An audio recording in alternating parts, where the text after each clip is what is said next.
Welcome, friends, to another episode of Mr. Nailsin's Sunday Comics. Yes. Well, as I'm taping this, it's October. So I figure, just like my podcast, Mr. Nailsin Show, it's all Halloween-themed stuff on that show for the month of October. So why not do the same with Sunday Comics? And so I'll be reading scary stories. Yes, everything's going to get dark and haunted around here. So we'll start off with amazing ghost stories. Well, what more do you want? Yeah, so, I think the cover's a bit misleading, but it does look cool. This couple's being attacked by these creatures from the Black Lagoon. Wow, there you go. Instead of creature from the Black Lagoon, you do creatures from the Black Lagoon. It's kind of like aliens followed alien. Anyway, so there's a pretty cool cover there. And let's start off, shall we? We'll be doing one of the first stories. It's called The Death Dolls. It was a little room tucked away in a basement corner of police headquarters in a large city. There were 3 locks on the door. Behind that door, but perhaps you'd rather not know. Perhaps, if you value your sanity, you'd better not read about the little room at headquarters and the Death Dolls. Alright, well, I guess that's it. We can't read it. We'll have to move on to something else. Let's go. Now that you're taking over as Commissioner, Billings, I'll have to explain about this room. I've often wondered what's behind this door. Private records?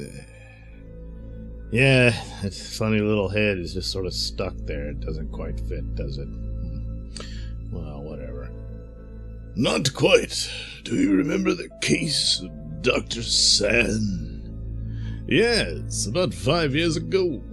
A good cop, Lieutenant Bill Wilson, lost his life trying to crack it. He did crack it. And he didn't exactly lose his life. It started when Mrs. Vanderhoff reported her husband's death. I didn't believe her story, so I asked her to repeat it, to see if I could find a discrepancy. Please tell it again, Mrs. Vanderhoff. I want to get all the facts straight. I know it's incredible, but you must believe me. It was lying on the doorstep when I came home, and I thought if no one claimed it, it would make a nice gift for my little niece. What a strange-looking doll. I wonder how it got here. I put it on the table and forgot about it. I swear I left it lying down, and now it's sitting up. Oh, why, it leaped from the table. It's unbelievable. I've never seen a mechanical toy that looked so lifelike. Then I saw what it held clutched in those dreadful little hands, and I knew what it was going to do. John, look out! Behind you! Ah! And after it killed your husband, it removed the valuables from your wall safe and disappeared. That's your story? Yes, and it's true. Every detail of it horribly true. I thought it was hysteria brought on by guilt, until the other stories started pouring in. I know it sounds wild, but a doll snatched that payroll satchel out of my hand. A doll! I'm frantic, Commissioner. The insurance company won't believe me, but it's true. It was a doll! You beat your wife too, Commissioner, telling me a doll took that 10,000? She took it herself. It was at this point that I called in Wilson. I'm reluctant to believe those stories myself, Bill, but I want you to operate on the assumption that these people have been telling the truth. As you say, sir. Bill stuck to it for weeks, and then... I've got a lead, sir. 3 reports of tiny figures scurrying into or out of Dr. San's house. I don't want to take any chances on scaring him, so I'd rather work alone. It's your case, Wilson. The rest of the story is just as Wilson told it to me. He watched San's place 24 hours a day. He thought he saw shadowy, doll-like figures in the dark. but he was sure he saw something else. Every evening, a half-dozen known crooks enter that house and leave in the early morning. What do they do there? I must find out. One of those crooks, Frosty Nelson, resembled Wilson slightly. Next day, we picked him up on a minor charge, and... A little extra length to the nose, some padding in the cheeks, and you'll look like his twin, Bill. That evening... Ah, Mr. Nailsin, so good of you to come again. Yeah, you bet. This is it, all right. Now what happens? Suddenly, Wilson was aware of nothing but Sand's voice, chanting strange words in a tone that thrummed deeply in his ears. The candle flickers, oh Vasti, the flame dances of Krishna. His mind reeled dizzily in a whirlpool that bordered on the very edge of space and time. Flame of the spirit, leap from the candle, Vasti, Krishna. Let the flame journey. When he awoke, I'm outside myself. My body, it's asleep. There. Where am I? Suddenly, he knew the truth. Why? My mind, it's been transferred into the doll. I'm in the doll. Sand's voice, now crackling with impatience, startled Wilson back to his surroundings. You will each find an envelope in your pocket outlining what you are to do tonight. When your mission is completed, you will return, and I will restore you to your bodies. It's fantastic, diabolic.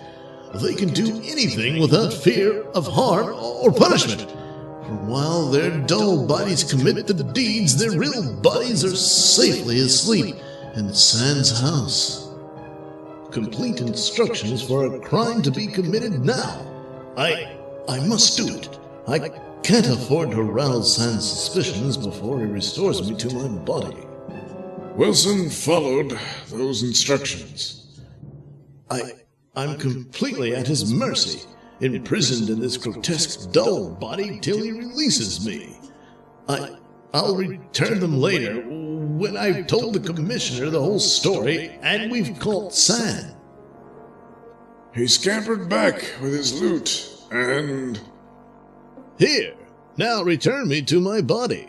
I'm afraid I can't do that. Your body is no longer fit for habitation. You'll have to stay where you are. Nelson wasn't supposed to come tonight, so I suspected your imposture from the start. Closer inspection justified my suspicions, and now I'm afraid you'll have to be stored away as a souvenir. Bill lost his mind completely, and those deadly little fingers reached up, clutching with the hatred of hopeless despair. You fiend! No! Stuff! I'll let you have another body. I'll free you from the doll. Bill was beyond reason, and his pale plastic fingers bit deeper and deeper. Ah! The others had already been restored to their bodies, and, of course, they denied the story when we picked them up. But it's the truth. I don't understand. You see... Please, Commissioner, have mercy. Do it, now. No, Bill. I can't. Shortly later, outside the green door. For heaven's sake, man, do you realize what it means? Shut up in that horrible little body forever? Isolated from the world with nothing but bitter, empty thoughts? How can you refuse him anything? I'm sorry, Weston. I can't destroy him. I can't burn that dull body till every last fragment of it is consumed in flames as he wants. Will you? when you take over my job tomorrow? No, I can't. He'll have to stay behind that little green door forever. The end. Boy, yeah, that Weston guy, he was all high and mighty and talking tough when he thought it was the other guy's job to kill the little doll. Then he wusses out 2 seconds later.